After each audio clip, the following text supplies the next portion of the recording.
pour l'heure, il faut donc, dans un état de droit, se féliciter que les procédures, notamment la procédure pénale, qui garantit la protection des citoyens, soient observées et à ses avocats de pouvoir accompagner, assister le député, afin qu'à l'occasion, ils puissent soulever les exceptions et faire montrer qu'ils sont dans leurs droits. D'accord.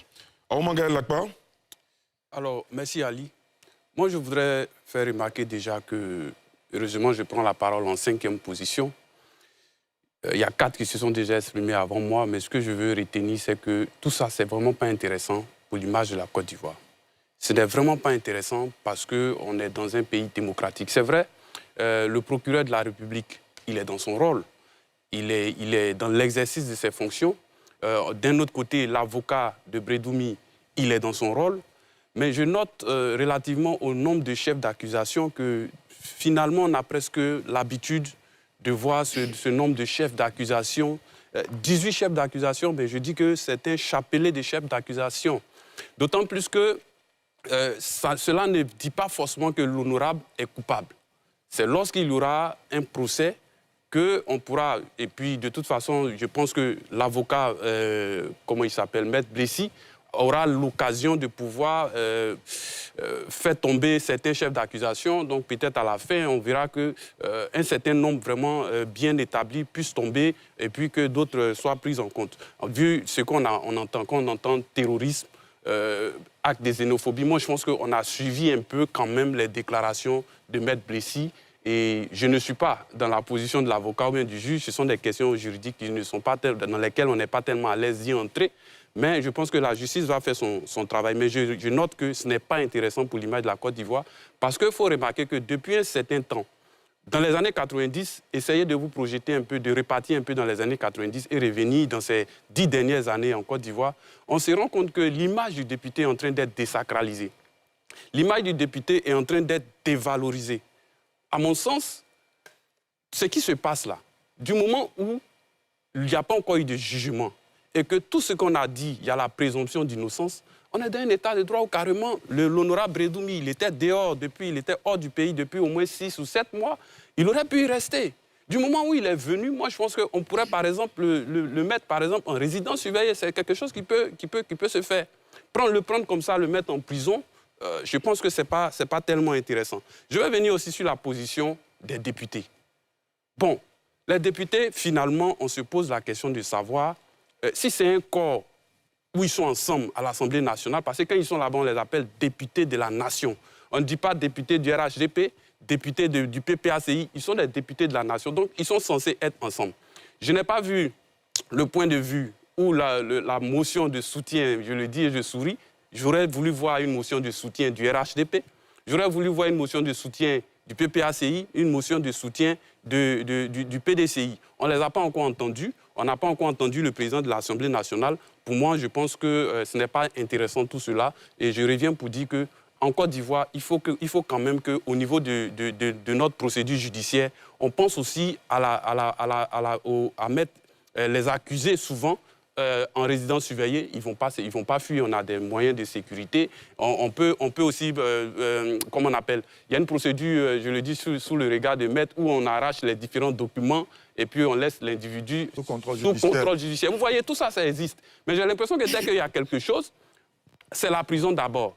Ce qui fait que les opposants, de leur côté, ils sentent qu'ils ne tardent pas à mener la question sur le terrain politique. On se dit que oui, on le fait parce qu'on veut écarter un candidat sur le terrain parce qu'il y a le contexte qui est là. On est dans la période des législatives. Est-ce que ce n'est pas une manière de pouvoir l'écarter, même si le fait qu'il soit détenu pour l'instant ne l'empêche pas d'être candidat, mais quand même, il ne sera pas sur le terrain pour mener la campagne. Donc, ce qui fait que du point de vue du PDCI et de son parti politique, ils y voient une manœuvre politique et ce n'est pas fait pour nous arranger parce que finalement, on ne fait que voir cela en Côte d'Ivoire et c'est dommage pour nous tous.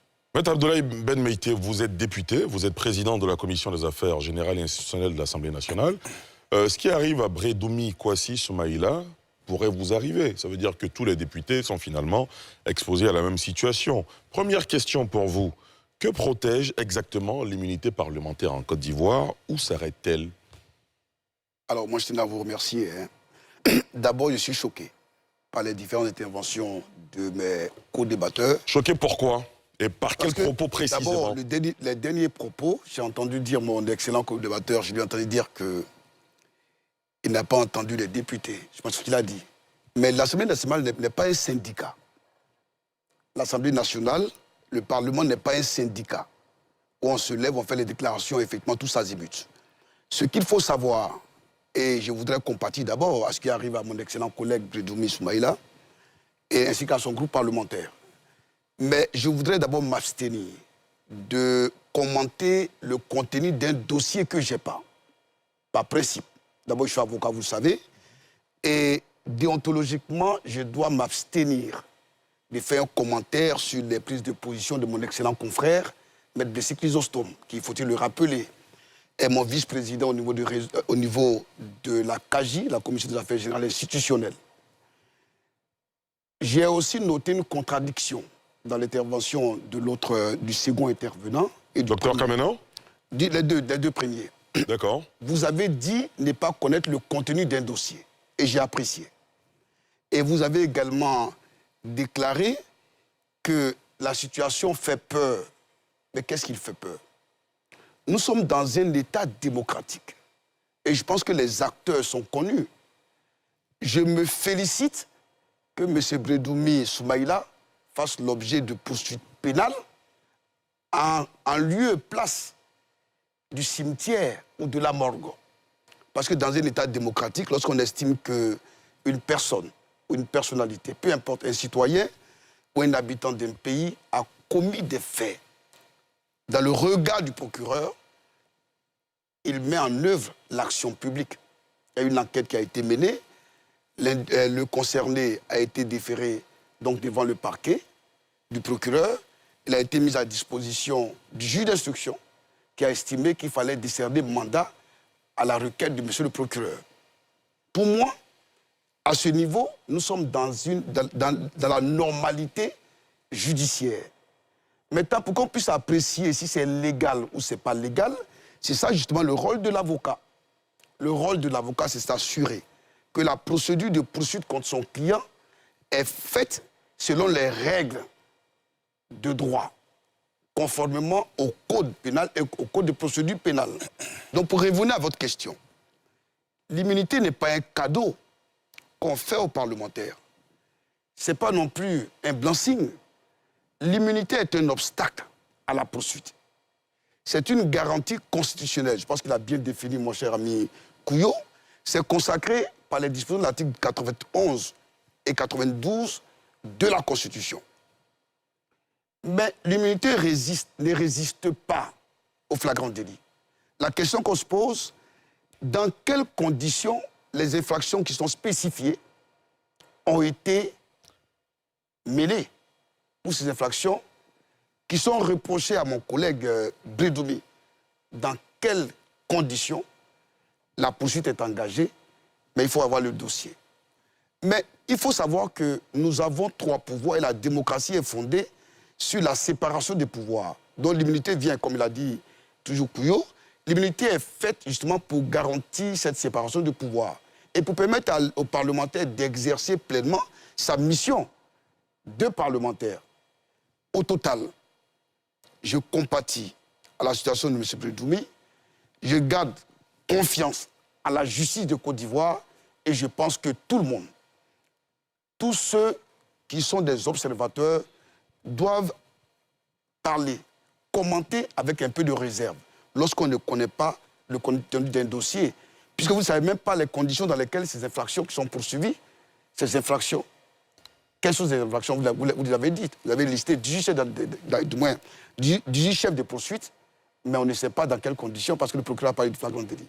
Si l'avocat de M. Bredoumi estime que les conditions du délit flagrant ne sont pas réunies, il lui appartient d'exercer les voies de droit pour dénoncer effectivement les conditions du placement sous mandat de dépôt.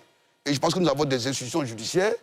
Le juge d'instruction, il y a une institution au-dessus du juge d'instruction, qui est la chambre d'instruction, qui garantit la liberté. Et je pense que mon excellent confrère et non moins collègue, M. Blessé Chrysostome, le sait peut-être même mieux que moi, mais peut-être mieux que vous. Il faut avoir confiance dans la justice, il faut qu'on fasse confiance à la Côte d'Ivoire. C'est ça aussi être citoyen. Très bien. Roger Youan, est-ce que la classe politique, selon vous, doit repenser sa relation à l'immunité parlementaire? Vous qui aspirez, par exemple, à devenir député.